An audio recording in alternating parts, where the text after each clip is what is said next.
Hi, everybody. How are you all? Well, I told you a while ago that I received Valentine Lowe's Courtiers as a gift, and what an interesting book it is. To be honest, I'm using Revenge as a reference book, but I'm enjoying Courtiers much more. Other than the fact that I like Valentine Lowe's way of telling a story, it is also not just about Harry and Meghan, but also about how times have changed within the royal household and what a hard time Prince Philip actually had being accepted in royal circles. And it explains the influence courtiers have on everything we hear and see about the royals. Regardless of Valentine Lowe being outspoken about Meghan and Harry's behavior, the book is written without malice, which I was actually surprised at, and even with a little bit of humor, which makes it much easier to read and even a little bit of fun. Although the book's prologue does deal with Harry and Meghan's tour to the South Pacific, it is short and therefore it delves right into chapter one called Starched Shirts and the courtiers surrounding the Queen and Prince Philip in the early days. In the prologue, Valentine Lowe tells of Harry's terrible behavior starting on the flight from Tonga to Sydney, obviously preempting what will come later in the book. But in the prologue, he explains how the press pack was in their seats in the back of the plane and how it is customary for the royals to come out and speak to them at least once during a flight. However, regardless of Meghan appearing to be all sweetness and smiles, Harry was in a foul mood and looked it from the moment they boarded. His press handlers promised that he would, however, come out and speak to them, but hours passed and he didn't. However, finally, after the plane landed, Harry and Meghan finally appeared. Meghan was all demure and smiling and standing back. All she said was that she was sure they are all looking forward to being home for Sunday lunch.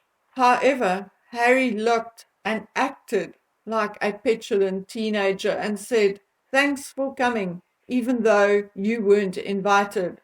Of course, this was not only rude, but also incorrect, as the press was indeed invited to cover the tour. Later, when one of Harry's staff told him that the remark did not go down well, he replied, "Well, you shouldn't have made me do it," just like a child, in my opinion. That's not Valentine Lowe saying it, that's me. Oy vey, always someone else's fault when it comes to little Harry. Right from the beginning and chapter one, the book had me hooked. I knew Prince Philip was not the most popular choice as husband for the then Princess Elizabeth, not the Queen Mother's or that of the courtiers. But when it came to the courtiers, Prince Philip did not care. He thought equally little of them, other than Prince Philip's manner and the fact that they considered him rootless and ruthless. He was also a foreigner with German ancestry, and all his sisters were married to Germans. However, when Lieutenant Mountbatten became a British citizen in 1947, they could no longer hold that against him. However, hard as it was, once married, it appears that it was the courtiers who first recognized his sense of duty and, in the very least, respected him for that. I am sure most things during Prince Philip's initial introduction to royal life was not funny at the time, but reading about it now is hilarious. Mike Parker, Prince Philip's friend, had joined his staff as equerry in waiting, and once Prince Philip and Queen Elizabeth had made their move to Buckingham Palace, Prince Philip and Mike Parker embarked on a mission to explore and reorganize the palace. Now, that in itself I found a little funny. I know that they inspected, what I would call the dungeon, but they called it the wine cellar.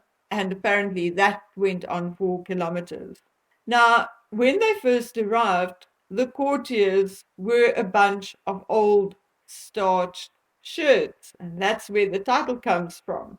But Mike Parker was Australian and an extrovert, and Prince Philip, a naval officer with confidence and an ex-courtier, recalled how Prince Philip used to point his finger and start his sentence with "no" when approached. The first thing, though, that really upset Prince Philip was when courtiers told Queen Mary, the Queen's grandmother, that Lord Mountbatten boasted that the Mountbattens was now reigning after the Queen came to the throne in 1952. Queen Mary was furious. Churchill did not like Lord Mountbatten either, and soon a recommendation was made that the family name should remain Windsor. The Queen herself was in two minds about it, but her hand was forced by Churchill and courtiers. Prince Philip was furious and exploded, saying he was nothing but a bloody amoeba. Chapter 2 had me giggle early on. The chapter is titled Dignified Slavery. The chapter starts with William Heseltine joining the royal household. He was from Canberra, Australia, and was only 30 at the time. There was criticism that the Queen's inner circle was too tweedy and out of touch, and her private secretary started asking Commonwealth government to nominate promising civil servants for secondments to the palace. When William Heseltine left his job as private secretary to the Australian Prime Minister to take up the secondment, he was gifted a new hat, a black Homburg. Now, why would that be, you ask? Well, staff this level entered the palace through the front gates and then through the privy purse door, and those who wore hats usually got a salute from the sentry. Heseltine was largely responsible for the change in attitude between the monarchy and the press, between filmmaker Lord Bradburn, Prince Philip, and Bill Heseltine. They came up with the Fly on the Wall documentary in an effort to humanize the royal family. Heseltine also came up with the concept of the walkabout. Although we are now used to it, it never happened before 1970.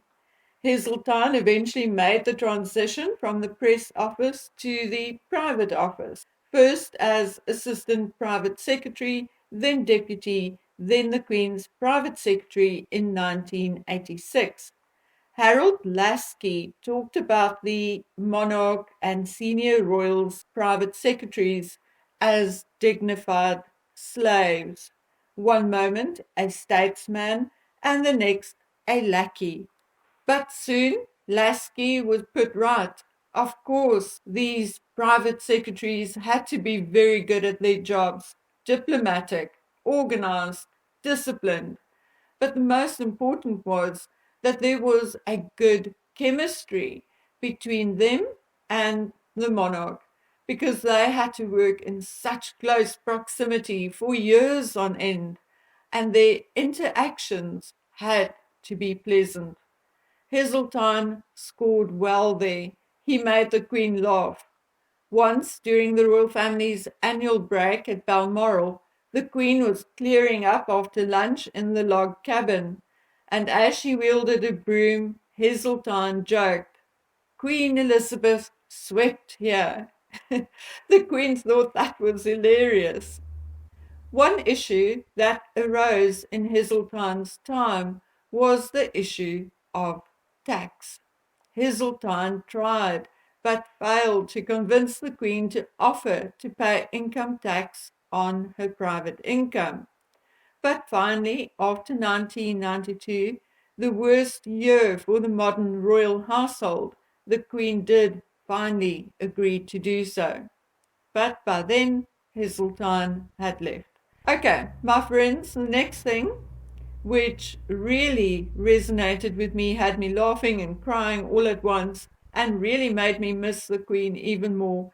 So I'm going to leave it so I can compose myself a little and bring it to you in a more dignified manner. I don't usually do this because I have been blessed by so many of you with a variety of kindnesses. But I'm so grateful for this book because, to be honest, I was getting a little fed up with the royals. And this book honestly serves to reiterate to me and remind me why I have always loved the monarchy. The oddities, the quirks, the drama, the pomp and ceremony, what fun it can be, and why we get so emotionally invested in it. Because behind it all are just ordinary people with their own failings, small successes, laughter, and heartache. And as I rediscover my own love for the monarchy, I want nothing more than to take you on the journey with me. Obviously, I'm not going to cover everything in the book, but only the things which touched me personally. And yes, not only the good and the funny, but also the more disappointing and salacious. Okay, guys, so that is it for this part of today's videos. I will be back a little later with some more recent activities from Montecito and the United States, amongst other things. So until we meet again on that video, please take good care of yourselves. Bye.